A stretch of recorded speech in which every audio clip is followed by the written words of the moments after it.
So, welcome to our today's lecture. Today we will be discussing mechanical transmission of power. So far you have studied about the spectrum of mining machinery, and also you have studied what are the basic elements that are in a machinery. Now, one of the important aspect is the transmission of power. To do these mining operations, you have seen that there are very robust machines required, and they require very high power, because breaking rocks and all these things require very high power. So, this power transmission is one of the very important in all machinery, including mining machinery. So, we will be discussing in today's class that after going through this lesson, you will be able to state the functions of power transmission system. What are the different types of power transmission systems, and exactly what are their main functions that you must be able to mention. Then you will be able to compare the features of main methods of power transmission. Though there will be only an introductory part I will be speaking, you will have to work on this. You will have to make a plan of your some tables you will have to make, so that a comparative table, and then you will be maintaining your own learning portfolio, and so that you can properly explain that what are the main features of this, and then you will have to draw the powertrain of automobile, just to make some simple sketches, so that it can come to your mind that how exactly things are. So, make a habit of drawing some sketches of the powertrain of different machines. So, as when you will be studying about the other mining machinery, try to collect some of the powertrain diagram of those big machinery. Now, explain the functions of fluid coupling and torque converter. These two things we will be telling. In our last class, we said about a coupling and clutch, but that is they are the machine elements, but how and why this fluid coupling and torque converters are required, very briefly I will be telling, and I will be giving reference to some of the YouTube where you can exactly see and learn yourself. Then analyze some simple power transmission. We may, if time permits, we will be discussing some of the how the power transmission systems can be analyzed. We will try to do these things. Now, the functions of the power transmission systems, you know that these are the provisions of the required velocities at the working member of the machine, because any machine, the main part is done, work is done by some motions, whether it is a linear motion or it is a circular motion, it is a continuous motion, it is an intermittent motion, different that exactly tools will be working. In any mining machinery, there will be interactions with a tools with rock, or with a tools with another machine parts, or there is a movement between relative motion between two parts. This type of things are to be done by the transmission system. Will have to do that. Regulating the velocities of the working member depending on the type of work. Say if you are doing a drilling operation, the drill bit will have to be rotated. If it is a very hard rock, you will have to rotate it very fast.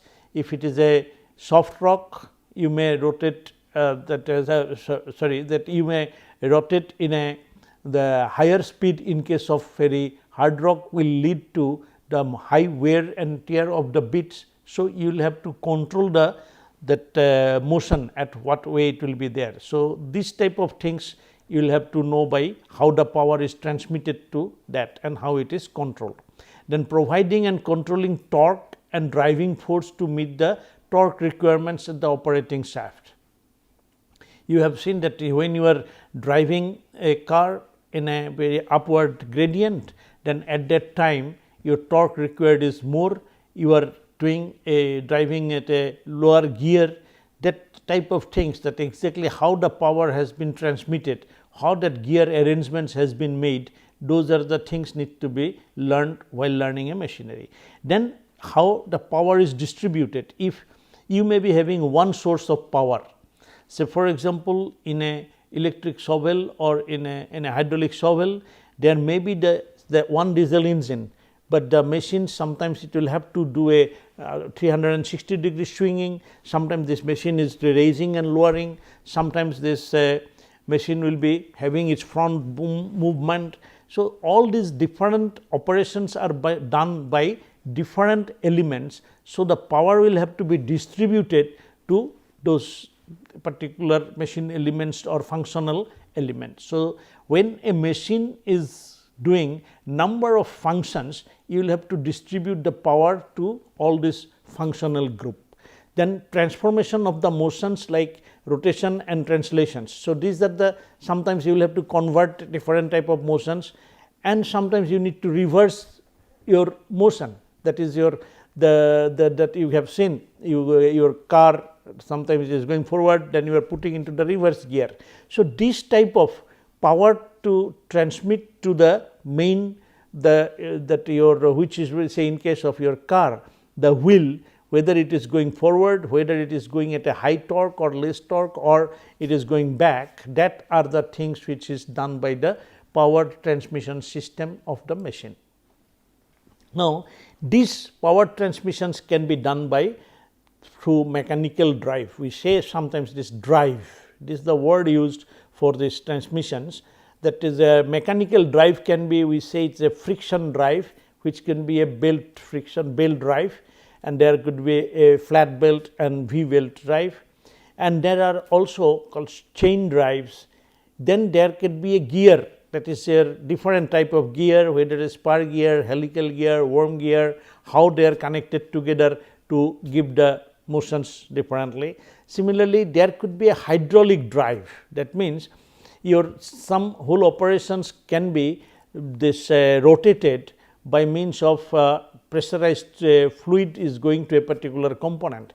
It can be converted from your rotary motions, you are driving a pump and then the fluid is going and then moving a piston up and down, and then you can just exactly work how it is a conversion of this power. Similarly, it can be sometimes done by pneumatic, that is by compressed air you can drive the machines. So, earlier days this compressed air were the only solution when you are working in a underground coal mine, where these coal dusts they become, when air and coal dust mixtures is highly explosives.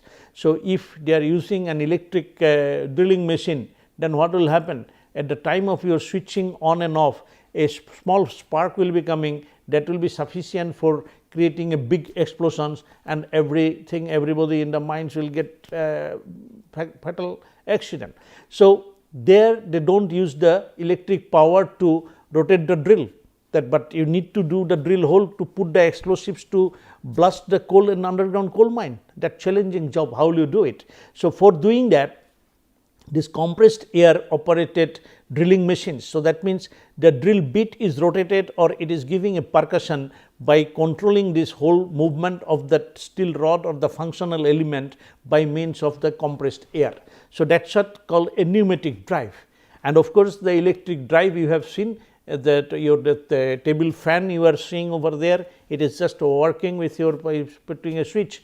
Now, those electric drive, then there were a lot of developments have taken place. I will request you to make some study of your self study to find out the trend of developments in the drive systems, that you will be finding some very good terminology which we will be discussing when the big machines we will be talking about, that what is a hydrostatic transmissions, hydrodynamic transmissions. You can see this electric drive, their control, how the modern this digital electronics is now going to use your most of the DC motors are now being replaced by AC motors, how that drive, say for example, if you are working with a big shovel for scooping, that exactly the motion of this your bucket, it need to be very smooth. If you are making a whole machines to a big that is your 2000 ton machine, it is revolving over there, at that time, if you are not making a very smooth motion, a small vibratory motions will be giving so much of your momentum which can damage all the parts. So, that means such a smooth control which could be given earlier only by DC motor, but nowadays AC motors can give it, because that speed control has become now modern developed. So, you make a study of the development of the power transmission systems and development of the drives over the last 20 years, you will be able to know a lot of things. Try to don't go to the technical intricacies at the beginning, but you just have a general knowledge of what are the recent developments in the power transmission system. And then if you see here, this try to develop a table like this, in which you can find out that what are the main features that are to be achieved by your a transmission system, and then how exactly it is done by different methods. If you see the mechanical drive by friction or by mass, that is by gear or by belt or a chain, and then the other type of transmission, your electric, hydraulic and pneumatic, which features are exactly useful. Say for example, a centralized power supply can be there for electric and pneumatic system. Similarly, for the easy of accumulation of power, that is there in case of your pneumatic, your compressed air, you can compress it over there and store it, and then whenever is required, you are just opening a valve, you can get it over there. Then where the step by step velocity charge over wide range, that is can be done in electrical, that also can be done by frictions and that your gear systems.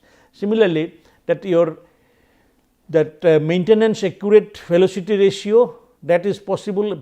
Velocity ratio can be accurately maintained in case of your gear type transmissions, that is a by mass gear mass transmissions, you can maintain an accurate velocity ratio. Then high velocity of rotations, that can be obtained in electric motor and pneumatic motor. So, similarly, simplicity of the machine designed for rectilinear motion, that means if you are to get a translatory motion, there hydraulic, pneumatic and frictions and gear, that can be very easily done. But thing is that they not influenced by the ambient temperature. So, if your that is your with ambient temperature, hydraulic, that oil, their quality may change, their viscosity may change, and that then it will be performing differently. That is why the electricity, pneumatic as well as by your the gear, they can be very easily used at any temperature once it is made. But in case of your friction drive, if you are doing a belt drive, even the belt material, they may get affected by heat, then the friction property will get changed and your things will not be proper. So, that easy of control and automation and remote operation, for that your electric can be used. So, have you understood that once you know that what are the different features of power transmission system, and then if you classify in such type of table at a glow, you will be knowing a lot of things about it, and then you can understand that these types of mechanical drive systems are available.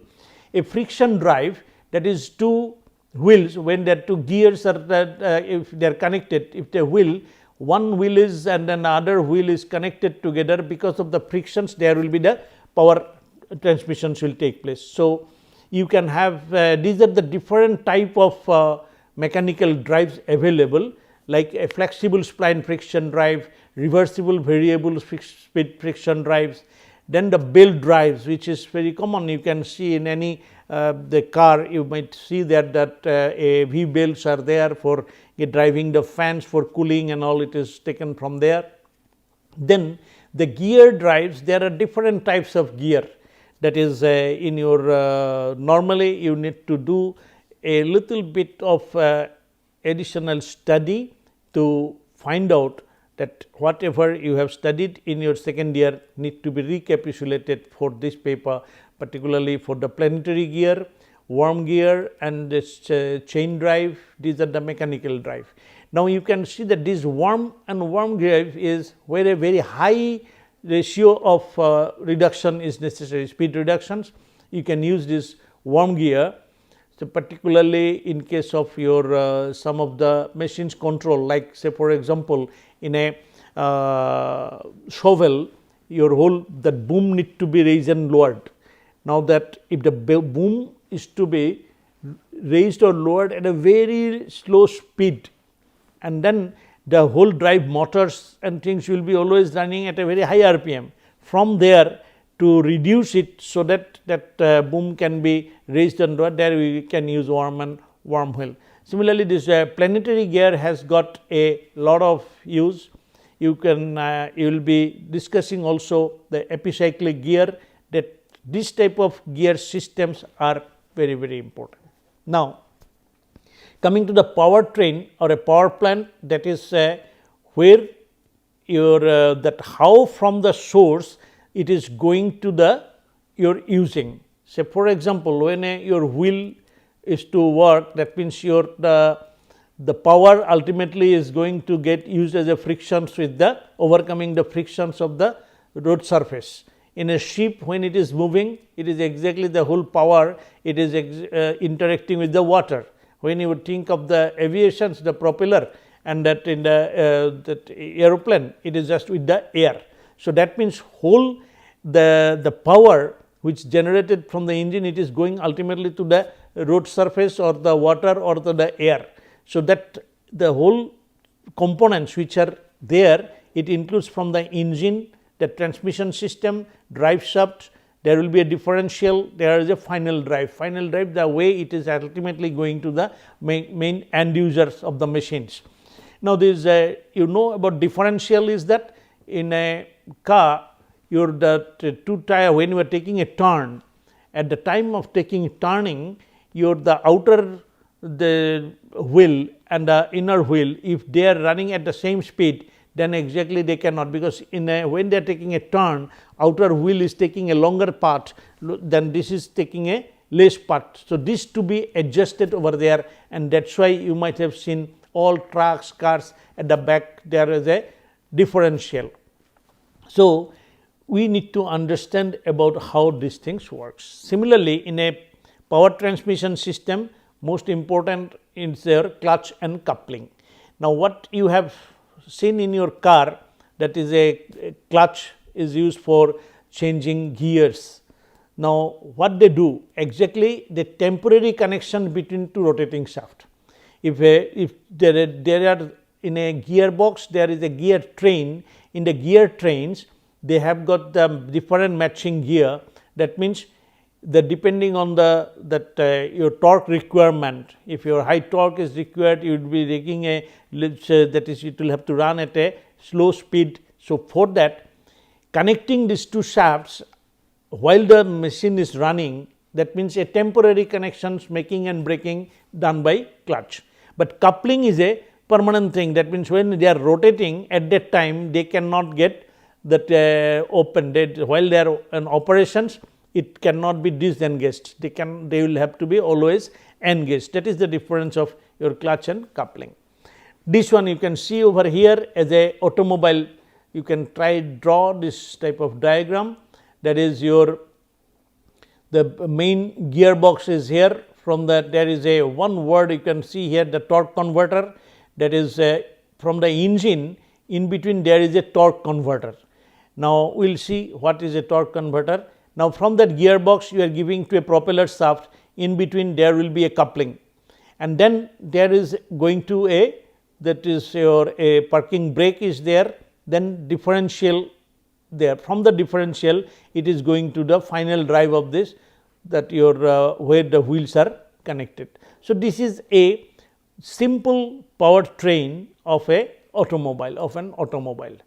Now, you can see here in that automobile what happens from the engine, this is the flywheel, you can see the flywheel of a that engine. Now, this is to be connected that with a your power transmission system to that shaft, so that it goes to the differential and it goes to the other rear side of the that axles. Now, when the engine, it will be running at a constant speed, from that we will have to control the speed of the car. So, that is why a transmission system is required. Now, in that what is there, if in a manually operated, you can see here the clutch is there. From that clutch, it is connecting different gears at a gear 1, 2, 3, you can change it over here. By that, this engine's power will be going and the driven shaft will be running at a different speed. So, this how they are doing, for that we are using a clutch here, that is from that we are connecting this drives. So, this you can see here the clutch disc. What is done in the previous one, you can see in that clutch disc, this is connected or splined to the main that your gearbox. Now, here this is a plate where we have got both sides the friction, this will be connected with a splined very with that your flywheel, and then what will happen when this get rigidly connected, your and by controlling the clutch you can engage and disengage, and that is why your with this clutch operations you are engaging or disengaging this disc with the gearbox, and whichever shaft you want to connect you are doing that. That is at which shaft, that shaft is same, that your matching gear you change.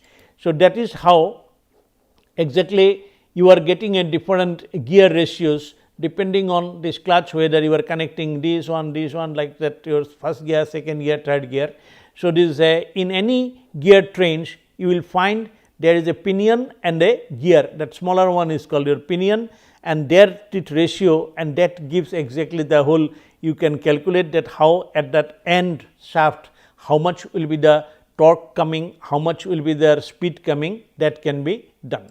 So, now in a how exactly the clutch systems work, as I said that engine flywheel is there, and before that from the engine it is rotating say for at a constant speed. Now, this is a propeller shaft or the shaft for transmitting over there, the transmission side. Now, you are having a diaphragm spring by which this your clutch pressure plate is there. By giving the pressure, that clutch will be engaged to this one. So, when it is engaged over here, it will start rotating, otherwise not. So, this is a schematic diagram of this particular system. You can see here, this is your the diaphragm spring, exactly this is a very specially designed. If you are giving a pressure over here, when you press like this that yellow part, this will be coming out and then there will be a disengaged. So, this thing is here at that schematic diagram, and then by this you can explain exactly how a clutch and this clutching is done in a mechanical transmission system. Now, as I said that there is a torque converter, this torque converter, it is a type of coupling, is a fluid coupling. Normally what we see in your engineering drawing class, you have done I think drawing of a flexible coupling or a flange coupling.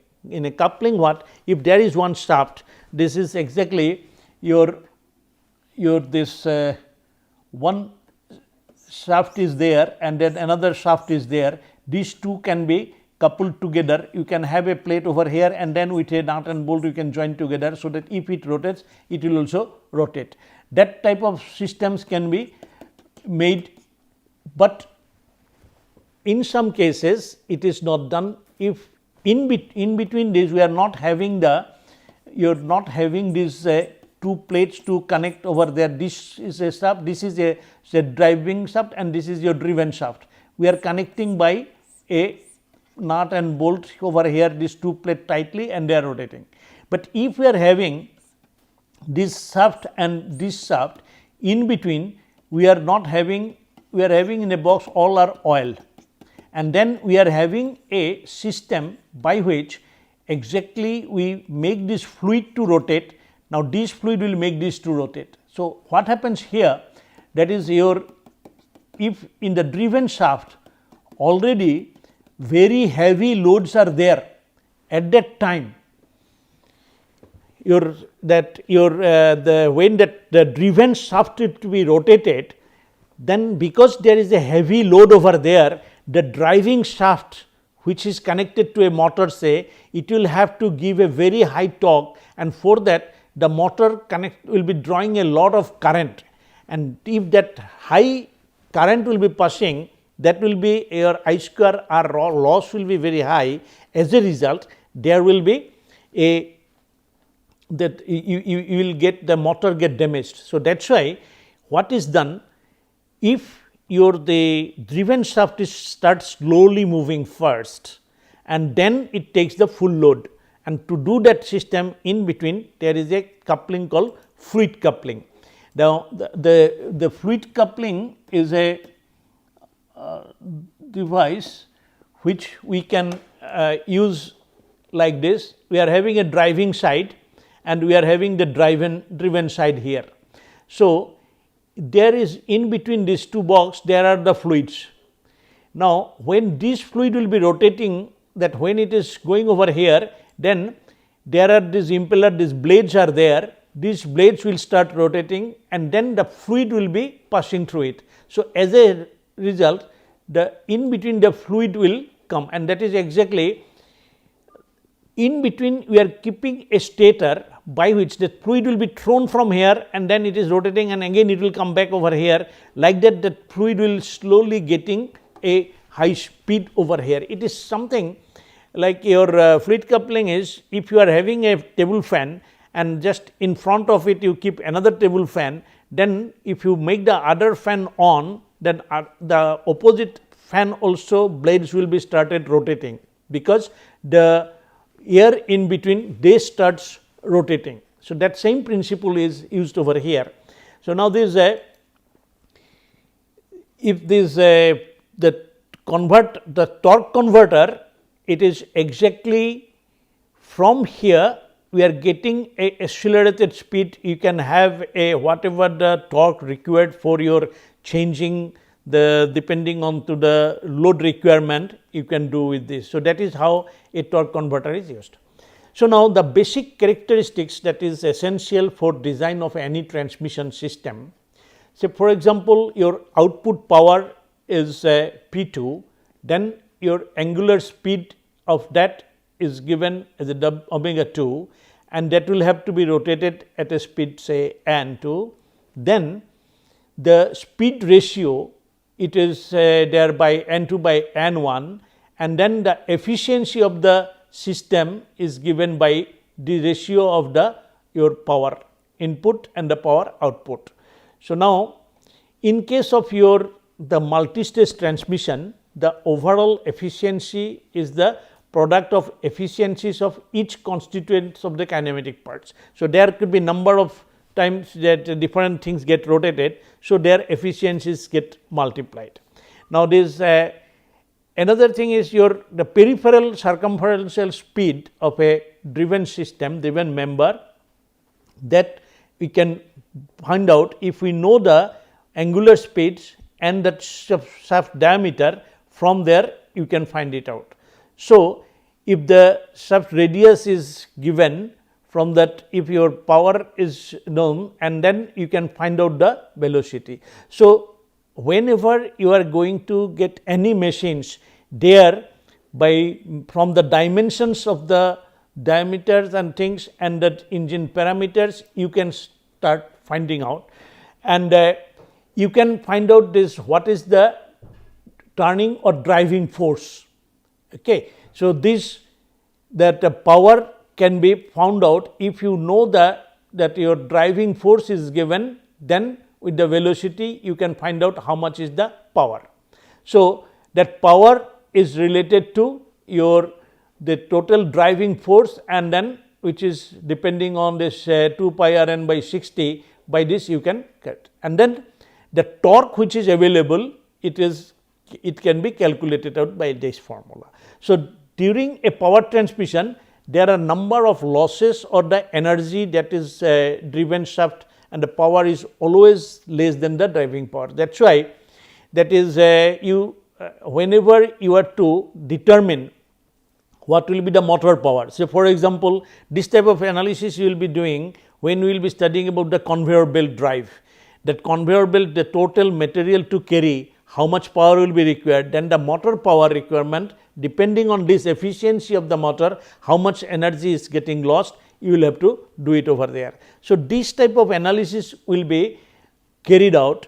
So, you can formulate, you will be solving such type of problems that if you are having an electric motor, then we are having a gearbox, and from that gearbox you are taking by a chain drive, and then this from that chain drive we are driving another motor. Now, at this end, what will be the torque coming, and then to get how much will be that velocity requirement, and then for a given that your efficiency, what will be the motor power. Such type of analysis can be done as a while you will be learning mining machinery. So, I request you to do a simple problem like this. You take any values in between, say there you are giving a tangential force of the sprocket, we are giving a 3.91 kilonewton, and the number of teeth is 12, and the peripheral speed is 1 meter per second, and the same pitch is given 125 millimeter. Now, you can find out exactly what will be the your power requirement in the motor. Now, this type of problem, of course, today I am just introducing it. While you are going to study different machines systems like the conveyor belt drive or the chain drive or the crawler drive, there you will have to do this work. So, you try to solve these problems of how the power transmissions will be carried out. We will be coming back to this discussions or calculations of the power requirement of the drive motor for different type of power transmissions like your belt drive or by the chain drive or that a crawler drive. Exactly where in case of your belt drive, this from a friction between the conveyor belt and the steel drum, and in case of your crawler there will be sprockets, on that sprocket the chain will be moving. So, that how those drives are given, there we will be doing in our subsequent classes these things. Today we will stop it here. So, what you have learned so far is the basics of mechanical drive systems, they are very briefly discussed. You will have to learn from the YouTube videos that how exactly things work, and then we will be turning to our learning for analyzing to explain the operations or for selection of machinery. So, that power transmissions will have to be known for, say for example, if you want to select a conveyor belt for taking say 10,000 ton of coal carrying per hour on a conveyor belt, then to drive that belt, what should be the motor power, that we will have to calculate, and that type of analysis we will do in our subsequent classes on the transportation machinery and things like that. So, with this, and I request you to go through some of the videos where you can see the clutch, where you can see the how a fluid coupling works, how a chain and sprocket work. You can easily make your things and start exactly writing down the explaining how things work. Another thing also I suggest as a learning strategy, please go through that how stuff work, and in that how stuff work videos and descriptions you will be able to exactly update your knowledge about the machines, and then when you will be doing some small design calculations, it will be very easy for you to learn this subject. So, thank you very much.